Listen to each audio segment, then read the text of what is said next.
Donald Trump's strike on Iran wasn't just illegal, it was also a complete failure, not only because the objective of the military operation wasn't achieved, although Donald Trump will say the site that was the target of the attack was completely obliterated. Reporting suggests that it was damaged but not completely destroyed, and on top of that, these attacks have backfired into further escalation as Iran is firing missiles at U.S. bases in Qatar. Anyone can see that this was a complete failure, and it's not just Democrats, it is JD Vance as well, who accidentally let slip one of the biggest operational failures of this whole mission that was due to Donald Trump's own incompetence in an interview with ABC. We are going to get into it, but first I wanted to start with a very powerful rebuke of Donald Trump's actions by Congresswoman Stansbury. Let's take a look right here.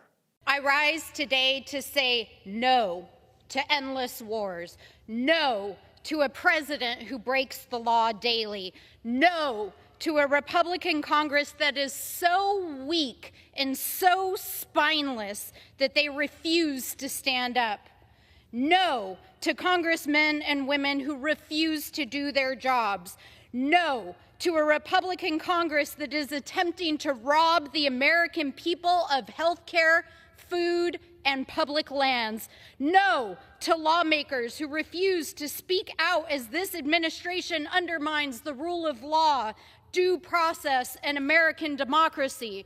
No to members of this chamber who have been so kowtowed by Donald Trump that they are failing to stand up for the American people, their own people who elected them in good faith and sent them here to defend this country and uphold the Constitution and the rule of law.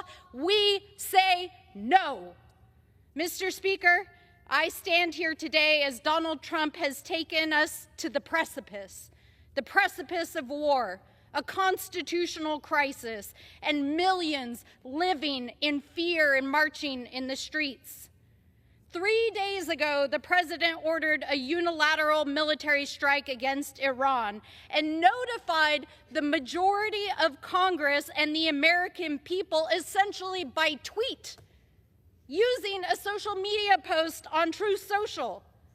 And days later, the world is in chaos because we have a president that is acting unilaterally, authoritarianism on the rise across the planet, and a region that has been destabilized by conflict and violence, putting millions of people not only in this country but across the world at risk. This is exactly the type of fight that Democrats need to be bringing right now, very loudly denouncing not just the illegal action or waiting for an investigation, more intelligence. So many statements by Democrats over the weekend said, we're going to wait, we're going to see. What do we need to see besides the fact that Donald Trump is trying to get us into a new, unjustifiable, and unnecessary war because he thinks it'll boost his approval rating, and he's failing at the job. It's the reason why JD Vance, as we'll soon see, kind of let that slip, and why Donald Trump is rage posting that media outlets are reporting that this was a failure. So before we get into JD, let's take a look at Donald Trump's most recent Truth Social freakout.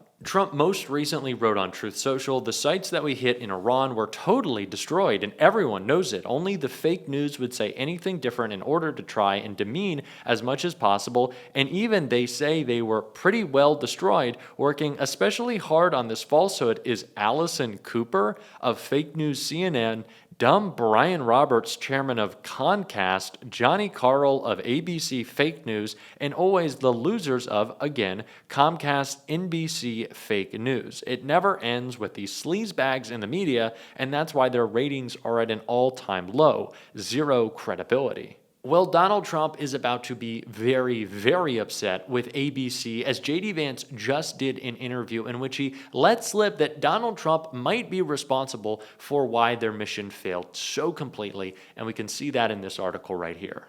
Vance hints uranium was moved after Trump tipped off Tehran. Vice President JD Vance raised major questions about the success of the U.S. strikes on Iran's nuclear facilities after suggesting that Tehran's near bomb-grade uranium was moved before the attacks. Israeli sources were quoted as saying that Iran moved as much as 880 pounds of uranium enriched to 60% purity from a secure nuclear storage plant in the ancient city of Isfahan. Iran has made no secret that they have protected this material, Mariano Grossi, director of the International Atomic Energy Agency, told CNN. Grossi added that his inspectors had not been able to visit the Iranian sites since the U.S. bombings. While Trump's press secretary Carolyn Leavitt also maintained on Monday that the administration had a high degree of confidence that Saturday night's bombings took out Iran's uranium stockpile, Vance seemed to suggest the opposite. We are going to work in the coming weeks to ensure that we do something with that fuel, and that's one of the things that we're going to have conversations with the Iranians about this week, he told ABC News this week. There has been widespread speculation since the bombings that Trump's threats on social media, including one post calling for Tehran to be evacuated, telegraphed the strikes to Iranians and allowed them to take precautions to protect uranium stocks. According to the New York Times, the batch of uranium is enough to make 9 or 10 atomic bombs and could be transferred and cast in about 10 cars. Satellite images taken out of the Mountain nuclear sites outside Tehran showed 16 trucks parked near an entrance in the days before the U.S. attacks, although there was no confirmation that any uranium was moved. Vance insisted that Tehran had been prevented from creating weapons-grade uranium, and that was really the goal here, he added. So if the goal was to destroy the uranium, and Donald Trump wildly posting on Truth Social telegraphed that so much that the uranium was moved from the site that you bombed, then what did you do besides creating unnecessary conflict with no success in your military objective?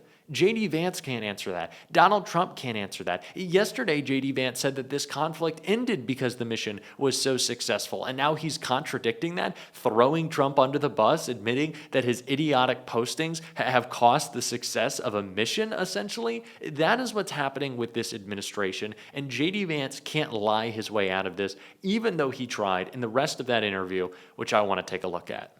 The big question, is the United States now at war with Iran? No, we're not at war with Iran, John. We're at war with Iran's nuclear program, and I think the president took decisive action to destroy that program last night.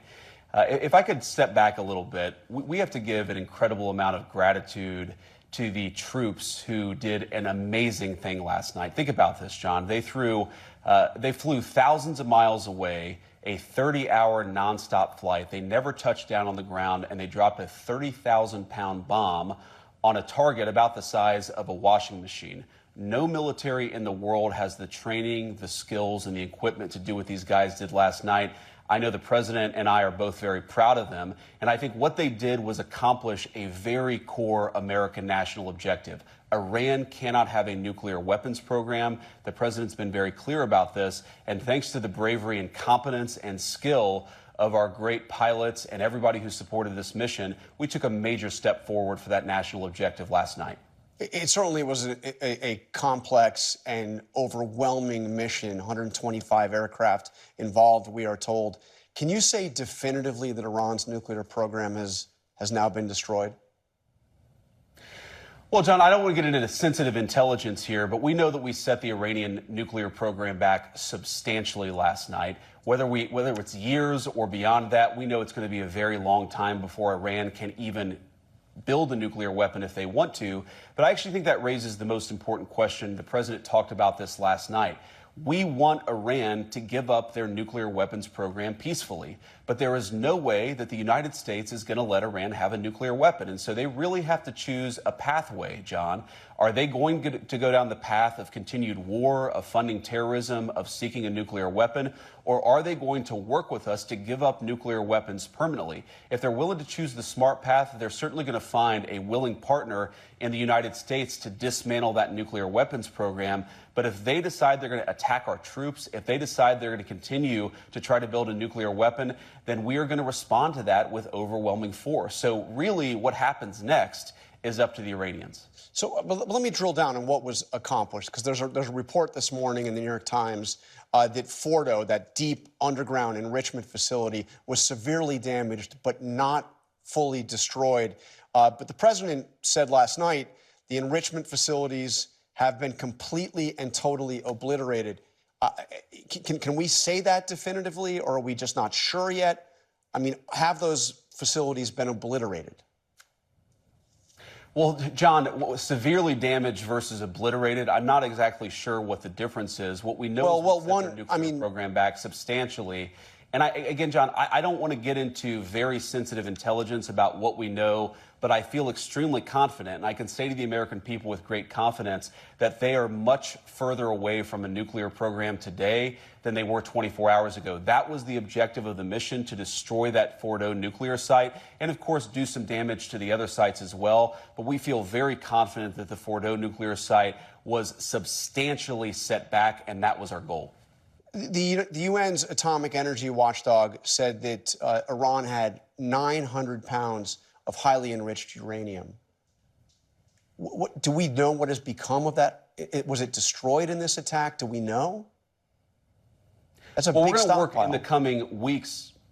Yeah, John, we're going to work in the coming weeks to ensure that we do something with that fuel, and that's one of the things that we're going to have conversations with the Iranians about. But what we know, John, is they no longer have the capacity to turn that stockpile of highly enriched uranium to weapons-grade uranium, and that was really the goal here.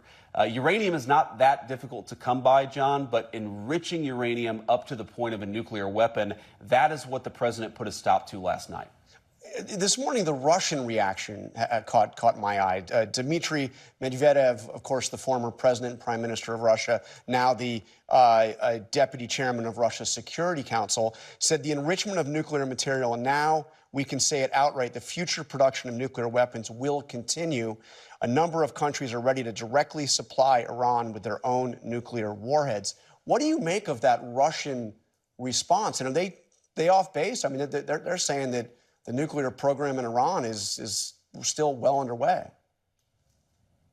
Well, first of all, I think it's a bizarre response, but I also don't know that that guy speaks for President Putin or for the Russian government. One of the things that we've picked up, John, in our conversations with the Russians over the last few months, despite our many disagreements, of course, with the state of Russia, they've been very consistent that they don't want Iran to get a nuclear weapon. And this is what I think many commentators underappreciate about what the president did last night. JD Vance is just not a very good liar, and it makes sense because it's not clear exactly what this administration is trying to accomplish. Pete Hegseth said on Sunday that regime change was not the goal of the administration, only for hours later Donald Trump to post something completely different. One, it's because no one's talking to Pete Hegseth, and two, because Donald Trump doesn't even know what he wants. This is an incompetent administration causing chaos and putting us all in harm's way because of it. We're going to continue to call that out. And if you want to support that, as always, you can hit that subscribe button, leave a like on this video, and if you stuck around to the end, drop a blue heart in the comments. And in the top comment, you can subscribe to my newly created Substack. And until next time, I'll see you soon.